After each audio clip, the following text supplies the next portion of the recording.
Good morning વિદ્યાર્થી મિત્રો. ગઈકાલે આપણે દ્રાવણોમાં વિદ્યુત વહન અને એની સમજૂતી મેળવી હતી. હવે સમગ્ર વિદ્યુત રસાયણ પ્રકરણ જે છે એમાં સ્વાભાવિક રીતે આપણે જો ભાગ વિચારીએ તો વિદ્યુત વિભાજન કોષ, વિદ્યુત રાસાયણિક કોષ, દ્રાવણોમાં આયનની વાહકતા, EMF શ્રેણી, ફેરાડેના વિદ્યુત વિભાજનના નિયમો તથા ધાતુ ક્ષારણ આની સમજ આપણે મેળવવાની છે. તો ચેપ્ટરનો નવો પોર્શન જે છે આપણે સમજીએ વિદ્યુત વિભાજન અને વિદ્યુત વિભાજન કોષ. તો વિદ્યુત વિભાજન અને વિદ્યુત વિભાજન કોષ માટે વિદ્યુત વિભાજનને અંગ્રેજીમાં ઇલેક્ટ્રોલિસિસ તરીકે ઓળખવામાં આવે છે. ઇલેક્ટ્રોલિસિસ વિદ્યુત વિભાજન જેની સમજૂતી થોડીક તમે ધોરણ 10 ની અંદર મેળવી ચૂક્યા છો. એ રેફરન્સ લઈ અને આપણે સમજવાનો પ્રયાસ કરીશું. તમે ભણી ગયેલા છો એટલે ક્યાંક થોડીક ઉતાવળ થાય તો ચિંતા ન કરતા. અહીં આપણે લઈએ વિદ્યુત વિભાજન કોષ કોને કહેવામાં આવે છે તે. તો સૌથી પહેલા એની વ્યાખ્યા વિદ્યુત વિભાજ્યના જલીય દ્રાવણમાં કે તેના પીગલિત સ્વરૂપમાં. હવે જરા યાદ રાખજો, જલીય દ્રાવણ એટલે કે પાણીમાં બનાવેલું દ્રાવણ અને પીગલિત સ્વરૂપ એટલે ઊંચા તાપમાને પ્રવાહી સ્વરૂપમાં ફેરવેલું હોય તેવું સંયોજન, એને પીગલિત સ્વરૂપ કહીએ. અહીંયા બે ઉદાહરણ આપણે લઈએ જે તમે ભણી ગયા છો.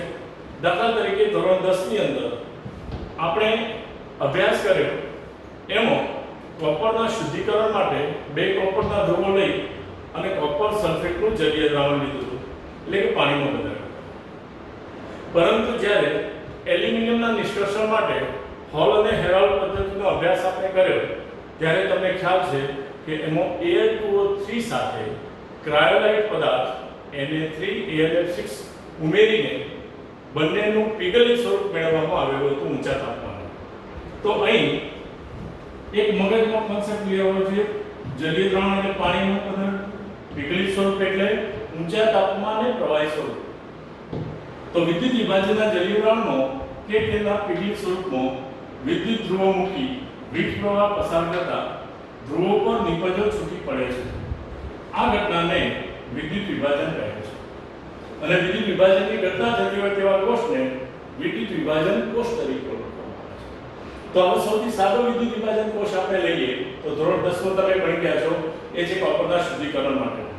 તો CuSO4 ના દ્રાવણમાં અશુદ્ધ કોપર અને શુદ્ધ કોપરના સળિયા મૂકી અશુદ્ધ કોપરમાંથી શુદ્ધ કોપર મેળવવા માટેના વિદ્યુત વિભાજન કોષ એ સૌથી સાદો વિદ્યુત વિભાજન કોષ છે. તમે ભણી ગયેલા છો, છતાં એની રચના અને કાર્યપ્રણાલી છે તે જરાક આપણે સમજીએ. તો એક આવા પાત્રમાં આપણે બે ધ્રુવો લઈ લઈએ છીએ. પહેલો લઈએ છીએ આપણે અશુદ્ધ કોપર, બીજો છે એ છે શુદ્ધ કોપર. એમાં વિદ્યુત વિભાજ્ય દ્રાવણ જે લઈએ છીએ એ દ્રાવણ કોનું છે તો CuSO4 નું જલીય દ્રાવણ એટલે CuSO4 aqueous તરીકે આપણે એને દર્શાવીશું. તો આ વિદ્યુત વિભાજન કોષ જે છે એમાં DC વીજપ્રવાહ બાહ્ય સ્ત્રોત મારફતે પસાર કરવામાં આવે છે. તો જ્યારે બાહ્ય સ્ત્રોત મારફતે વીજપ્રવાહ આપણે પસાર કરીએ ત્યારે રાસાયણિક ઊર્જાનું વિદ્યુત ઊર્જામાં રૂપાંતર એ વિદ્યુત રાસાયણિક કોષમાં થાય છે.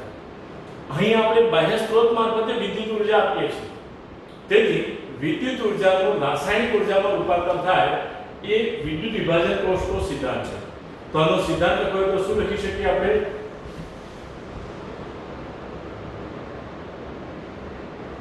વિદ્યુત ઊર્જા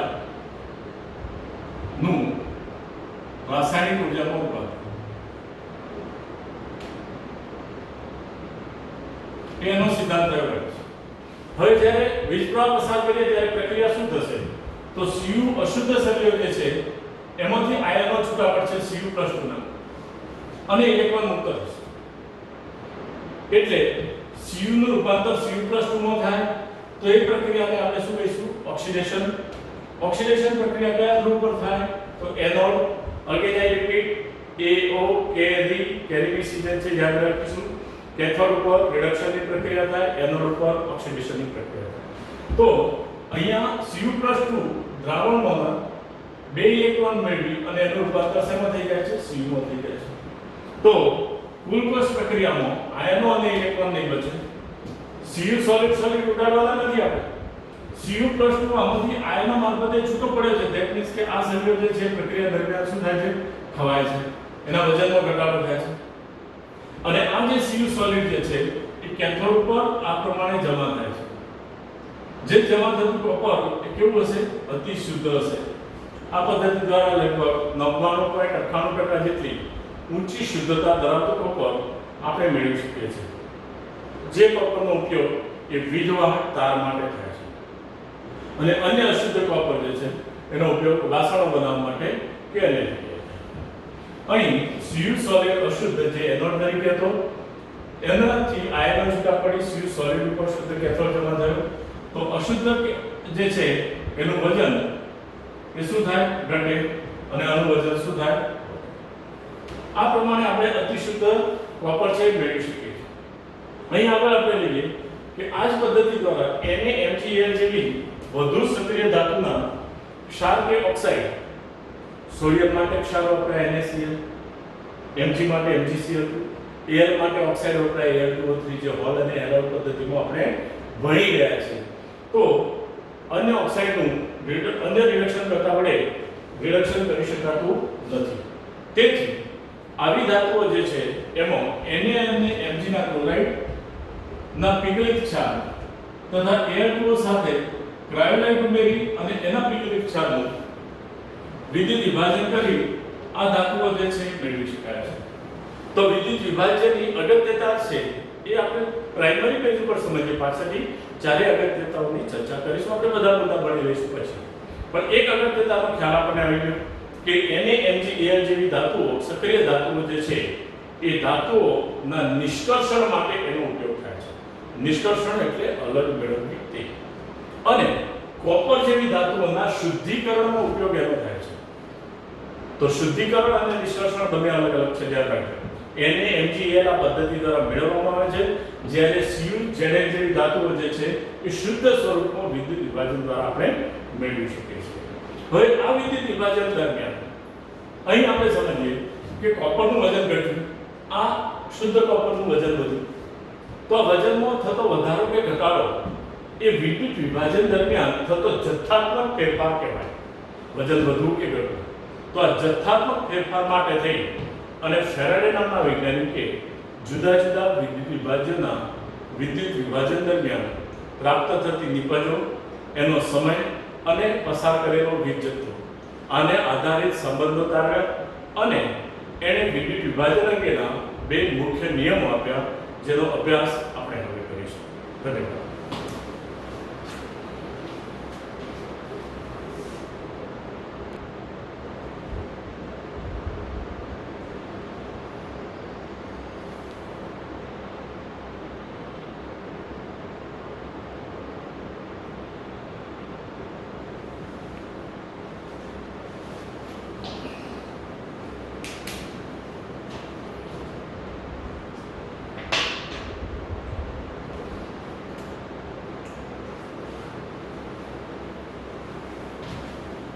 હા, તો વિદ્યાર્થી મિત્રો, વિદ્યુત વિભાજન અને તે દરમિયાન પ્રાપ્ત થતી નિપજો આ બંને વચ્ચેનો જથ્થાત્મક સંબંધ જે છે એ ફેરાડે નામના વૈજ્ઞાનિકે તારવ્યો. તો આપણે હવે 3 માર્ક્સની અગત્યની થિયરી અને એને આધારિત દાખલાની સમજૂતી આપણે મેળવીશું.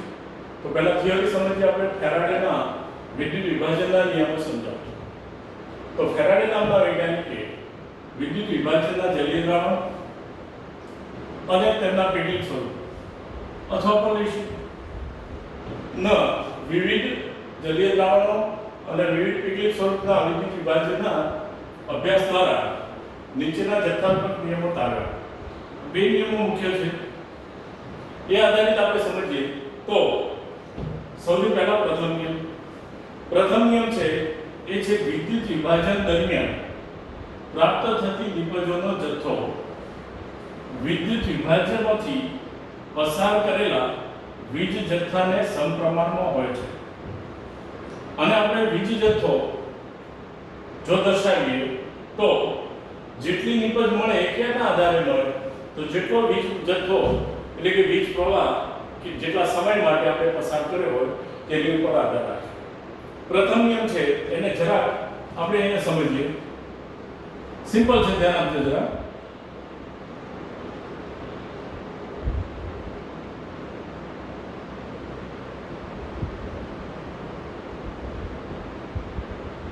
હમણાં જે ભણી ગયા છે એનું ઉદાહરણ લઉં છું.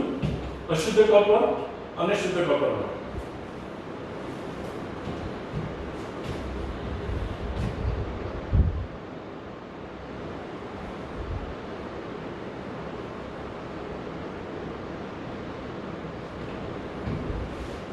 અહીંથી કોપર છૂટું પડે છે, અહીંયા જમા થાય છે. આ વિદ્યુત વિભાજનમાં આપણે ભણી ગયા. હવે અહીંયા આપણે સિમ્પલ ઉદાહરણ લઈએ છીએ, ચોક્કસ મૂલ્યો નથી ભાઈ, સમજજો જરા.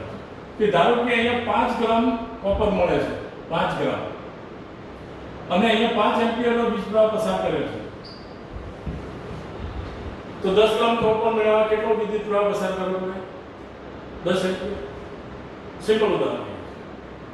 પણ 5 એમ્પિયર જ વીજ પ્રવાહ આપણે એનાથી બમણા સમય માટે પસાર કરીએ તો નિપજનો જથ્થો પસાર કરેલા વિદ્યુત જથ્થા સાથે સંબંધ ધરાવે છે. એનું સાવ સિમ્પલ ઉદાહરણ લઈએ કે આપણું લાઇટ બિલ કેટલું આવે. તો ઘરમાં જેટલા વિદ્યુતના ઉપકરણો હોય તેટલું આવે. દાખલા તરીકે 2 એસી મારા ઘરે છે અને 2000 રૂપિયા લાઇટ બિલ આવે છે મહિને. તો 4 એસી હોય તો કેટલું બિલ આવે? 4000. 9 2 એસી કેટલા સમય ઉપર વાપરીએ છીએ, સમય માટે વાપરીએ છીએ, એની ઉપર લાઇટ બિલનો આધાર છે. તો લાઇટ બિલ શેના ઉપર આવશે? બે બાબત પર. કેટલા વિદ્યુતના ઉપકરણો વાપરીએ છીએ અને કેટલા સમય માટે વાપરીએ છીએ એની ઉપર લાઇટ બિલ છે. તો અહીંયા પસાર કરેલો વિદ્યુત જથ્થો આધારિત વિદ્યુત નિપજ આપણને મળે છે. સમજાઈ ગયું? સાવ સિમ્પલ. બીજું ઉદાહરણ લઈએ આપણે. એ છે જુદા જુદા વિદ્યુત વિભાજ્યોને શ્રેણીમાં જોડવામાં આવે છે અને વિદ્યુતનો જથ્થો સમાન હોય તેવો પસાર કરવામાં આવે છે.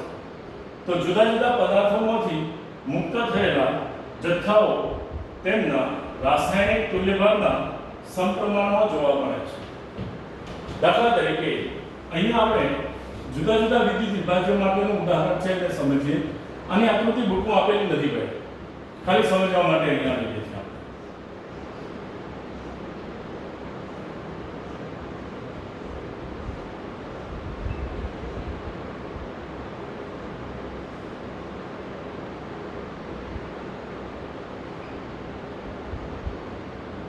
અહીંયા બે પદાર્થો આપણે લઈ લીધા. તો બે જુદા જુદા પદાર્થો આપણે લીધેલા છે. એમાંથી એક સરખો વિદ્યુત જથ્થો પસાર કરે છે એટલે પ્લેટની એક જ બતાવી. બરાબર? એટલી નામ બતાવી. અહીંયા ધારો કે આપણે AgNO3 લીધો છે અને અહીંયા આપણે લીધો છે CuSO4, સિલ્વર નાઇટ્રેટ અને કોપર સલ્ફેટ. બે જુદા જુદા વિદ્યુત વિભાજ્યો લીધા છે અને એને શ્રેણીમાં જોડાણ કર્યું છે. શ્રેણીમાં જોડાણ કેવી રીતે છે કે બેટરી એક જ છે અને આ ધન બને તો આ ઋણ, તો બીજા પાત્રમાં આ કયો બની જશે? ધન, અને આ કયો બની જશે? ઋણ. તો ધ્રુવો પર પ્રાપ્ત થતી નિપજો જે છે એ નિપજોનો જથ્થો એ તેમના રાસાયણિક તુલ્યભારના સમપ્રમાણમાં હોય છે. તો રાસાયણિક તુલ્યભાર જે છે એ કોને કહીશું? તો Ag જે છે એ 1 ઇલેક્ટ્રોન મુક્ત કરે એટલે એનો તુલ્યભાર 108, એના પરમાણુ દળ જેટલો થયો. પણ કોપર જે છે 2 ઇલેક્ટ્રોન મુક્ત કરે છે તો એનો રાસાયણિક તુલ્યભાર કેટલો થશે? 63.5 ભાગ્યા 2, કારણ કે 2 ઇલેક્ટ્રોન છે. તો રાસાયણિક તુલ્યભાર બરાબર ધાતુનું પરમાણુ દળ છેદમાં રિડક્શન પ્રક્રિયા માટે જરૂરી ઇલેક્ટ્રોનની સંખ્યા.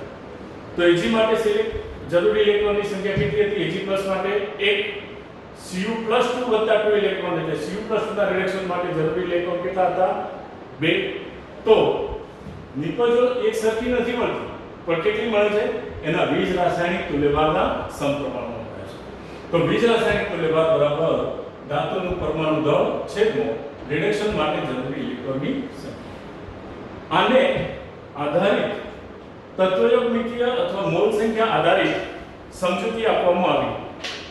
એને ફેરાડેના નિયમોનું આધુનિક કથન પણ કહેવામાં આવે છે, જે મોલ સંખ્યા આધારિત હતું કે તત્વયોગમિતીય. હવે આ તત્વયોગમિતીય એટલે શું?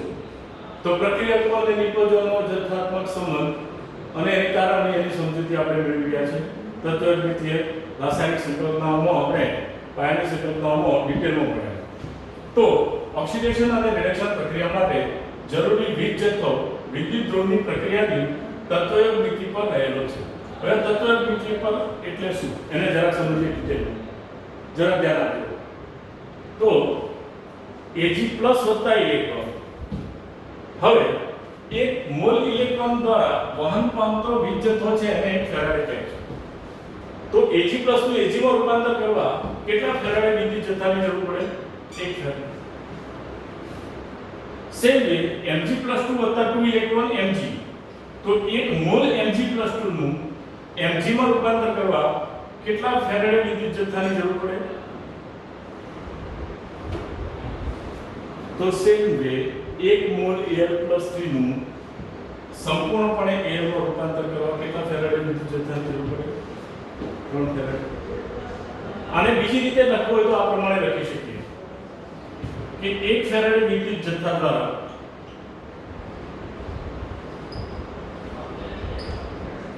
1 મોલ Ag, 1/2 મોલ Mg અને 1/3 મોલ Al મેળવી શકાય છે અથવા મુક્ત થાય છે.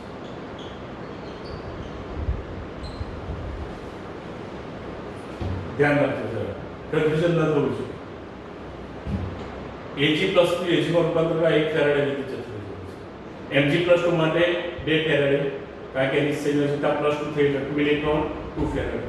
Al+ માટે 3 ફેરાડે. પરંતુ હવે જો એક જ ફેરાડે વિદ્યુત જથ્થો આપણે પસાર કરીએ તો Ag તો 1 મોલ મળશે, પણ અહીંયા 1 ફેરાડે કરીએ તો આ કેટલા મોલ મળશે? 1/3 મોલ. અને અહીંયા 1 ફેરાડે તો Al કેટલા મળશે? 1/3. તો આ સમજૂતી જે છે એ ઉપરના કોન્સેપ્ટને વધુ સારી રીતે તમને ક્લિયર કરશે અને આધારિત જુદા જુદા દાખલા છે મોલની ગણતરીમાં પણ આપણે એનો ઉપયોગ કરીશું. હવે આપણે લઈએ કે એક મોલ ઇલેક્ટ્રોન દ્વારા વહન પામતા વીજ જથ્થાને કંઈક ફેરાડે કહે છે, જે આધારે 1 ઇલેક્ટ્રોનનો વીજભાર ગુણ્યા 1 મોલ ઇલેક્ટ્રોન. 1 ઇલેક્ટ્રોનનો વીજભાર છે, હવે 1 મોલ ઇલેક્ટ્રોન છે તો 1 ઇલેક્ટ્રોનનો વીજભાર આપણને ખબર છે 1.6021 × 10⁻⁹ મોલ બરાબર 6.022 × 10⁻23. બંનેનો ગુણાકાર આપણને કેટલો મળે છે? 96487 કુલમ્બ પ્રતિ મોલ. કુલમ્બ પ્રતિ મોલ જેને આપણે ફેરાડે તરીકે ઓળખીશું. 1 ફેરાડે. તો 1 ફેરાડે રાસાયણિક ગણતરીમાં આપણે 96487 ના બદલે ગણતરીમાં સરળતા માટે 96500 મૂલ્ય લઈને ગણતરી કરીએ છીએ, જેનો દાખલાની ગણતરીમાં ઉપયોગ આપણે કરવાનો છે. હવે Q બરાબર શું આવશે? I × T. એટલે કેટલા એમ્પિયર વીજ પ્રવાહ કેટલા સમય માટે પસાર કર્યો? ધેટ મીન્સ I = એમ્પિયર વીજ પ્રવાહ, T બરાબર ટાઈમ સમય, જેને શેમાં કહીશું આપણે? સેકન્ડમાં. અહીં જરા ધ્યાન રાખજો, small t for time, capital T for temperature, either in Celsius or Kelvin. એટલે સ્મોલ t છે એ સમય માટે વપરાતું સિમ્બોલિક સંજ્ઞા છે, એ જરા ધ્યાન રાખજો. બરાબર? તો 3 માર્ક્સનો થિયોરિટિકલ પ્રશ્ન છે, 2 વાર લખીને તમે તૈયારી કરજો, જેથી કરીને પ્રશ્ન પરીક્ષાની અંદર પૂછાય તો આપણે સરળતાથી એની સમજૂતી લખી શકીએ અને આ Q = I × T આધારિત જુદા જુદા વિદ્યુત વિભાજન દરમિયાન પ્રાપ્ત થતી નિપજો અને એની સમજૂતી આપણે મેળવીશું. ધન્યવાદ.